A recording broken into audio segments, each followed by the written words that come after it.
গোপন ক্যামেরায় ধারণকৃত কিছু ভিডিও কালবেলার ইনভেস্টিগেশন টিমের হাতে আসে, যা দেখে চমকে ওঠে ইনভেস্টিগেশন টিম। কারণ জুলাই গণ অভ্যুত্থানের পরেও কি করে দেশে এমন অনিয়ম চলছে, ভিডিও পর্যালোচনা এবং পরবর্তীতে সরজমিনে তদন্ত করতেই বেরিয়ে আসে ভয়ঙ্কর সব তথ্য। অফিস সময় শেষ হয়ে যাওয়ার পর জনশক্তি কর্মসংস্থান ও প্রশিক্ষণ ব্যুরো বিএমইটিতে শুরু হয় গোপন অফিস। গোপন ক্যামেরায় ধারণকৃত একটি ভিডিওতে দেখা যায় বিএমইটির চাকরিজীবীরা বের হয়ে যাওয়ার পর কিছু মানুষ অফিসে ঢুকতে শুরু করেন। অফিস সময় শেষে তারা কেন ভিতরে ঢুকছে, ভিতরে তাদের কি কাজ, এইসব প্রশ্নের উত্তর খুঁজতে তদন্তে নামে কালবেলা টিম। সরজমিন তদন্তে জানা যায় এরা সবাই নানা এজেন্সির লোক।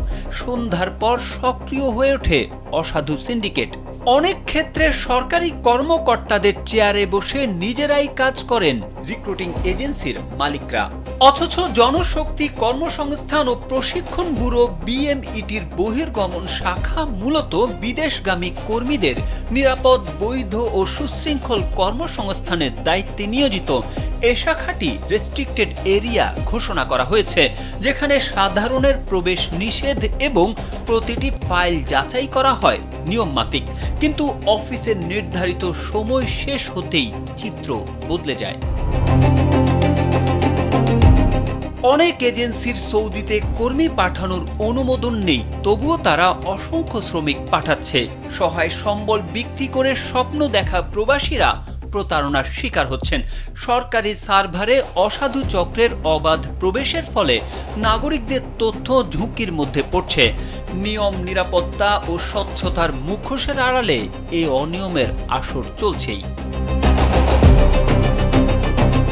চক্রটির সঙ্গে বিএমইটির বেশ কয়েকজন কর্মকর্তা জড়িত থাকায় তদারকিও কার্যকর হয় না। এর ফলেই বিদেশে পাড়ি জমানো শ্রমিকরা প্রতিনিয়ত প্রতারণার শিকার হচ্ছেন। এর বাইরেও সরকারি সার্ভারে অসাধু চক্রের অবাধ প্রবেশের কারণে নাগরিকদের তথ্য অনিরাপদ হওয়ার প্রবল ঝুঁকি তৈরি হয়েছে।